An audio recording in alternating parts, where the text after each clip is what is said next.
It's a court. Hello, we are with Marion Blakey. Just introduce yourself. Who are you and what do you do? I'm Marion Blakey. I am a veteran of aviation, I think is the way to put it. Because many years ago, I headed up the FAA, the NTSB, Rolls-Royce North America. So now I'm serving on some interesting aviation boards. If you could summarize everything you've learned about the industry, what would that sentence be?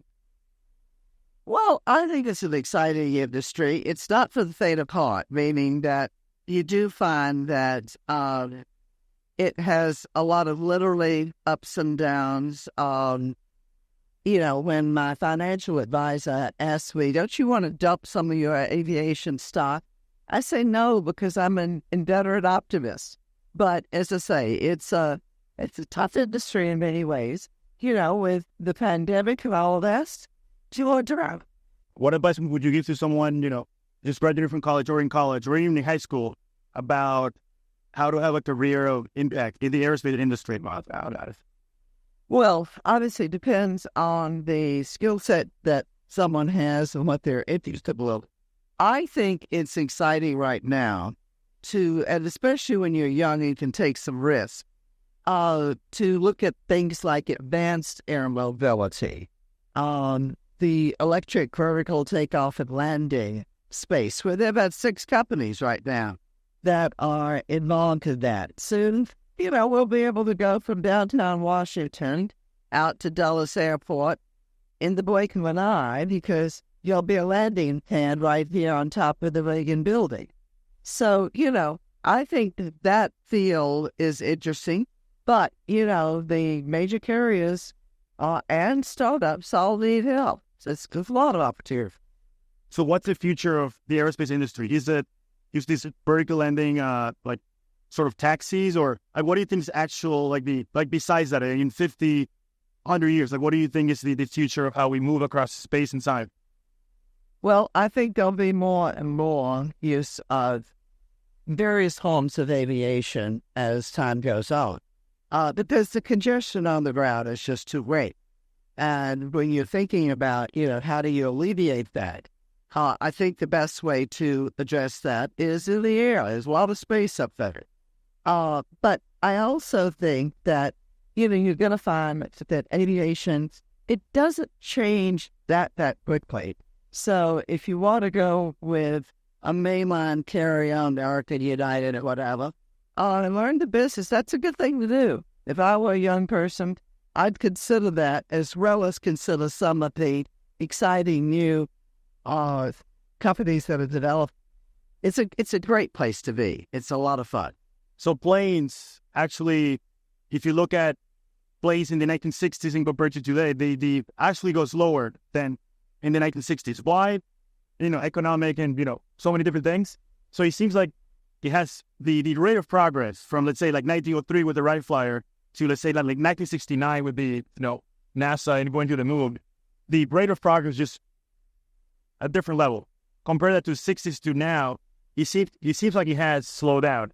What is the one thing that you wish more people could do, or what would you recommend sort of to accelerate the rate of progress in the aerospace world as a whole? Is there one specific thing that you wish more people would do, or what would you recommend? Well, I think, part of it is looking at technologies that are going to allow us to go further, faster. Supersonic, for example, is very interesting, and I think we're going to see more and more people who actually will fly supersonic in the years ahead. That, to me, is, part of what the future is. But listen, that's still, I make light of the fact that it's incredible. I mean, when we think about it, you're sitting 3,500 feet in the air, 35,000 feet in the air in a chair. And, it's amazing when you think about it. It's just incredible. What do you believe? What is the thing that you believe that you have no way to prove it? Or do you not have the evidence to what you believe in that? Sir, but it was, well, I guess it's, I believe that there's going to be a big market for, if you're electric takeoff landing, I think there's going to be a big market for supersonic. Can I agree with it? Yeah, no, I can't. I certainly have confidence in it. Enough that, it's worth the bit. Having to run back to a meeting. What was the moment that like at one point in your life when you were, back in your 20s or even, when you were a teenager, like, was there a moment that you sort of feel like this is exactly what you want to do with your life? Or what was that moment or series of experiences that led you to do what you're doing now? I have been lucky enough to live life serendipities, opportunities come up, take a risk, walk through the door when it opens in front of you. Don't be shy about trying something different. And that's how I got into aviation. It was not something that I had planned, but boy, am I glad I did. It's serendipity. Serendipity. Great word to end it. Thank you so much. I'm so glad you wanted to jump up here. Oh, no, yeah. Very much. Like, that's sort of the whole point we started this. Is like, we're both engineering students. And as you know, in engineering school, you're always just busy to your homework and tests. I know. And like, you don't really have the time to think. And you have all these professors, people like you, and there's a lot of young people that just like, in this track to just study, get out of school, and get a job. And okay, but like, what is actually the future of aviation? And like, what is the actual future of what I want to do with my life? And you have people like you and so many amazing people that you can learn from. And I feel like we're not learning from you guys as much as we could. So that's why we started. And it just, hopefully, we can get to a world where, we actually have this, flying cars and that's, we actually get to the future. Because it seems like the future is there, but we don't seem to make the jump.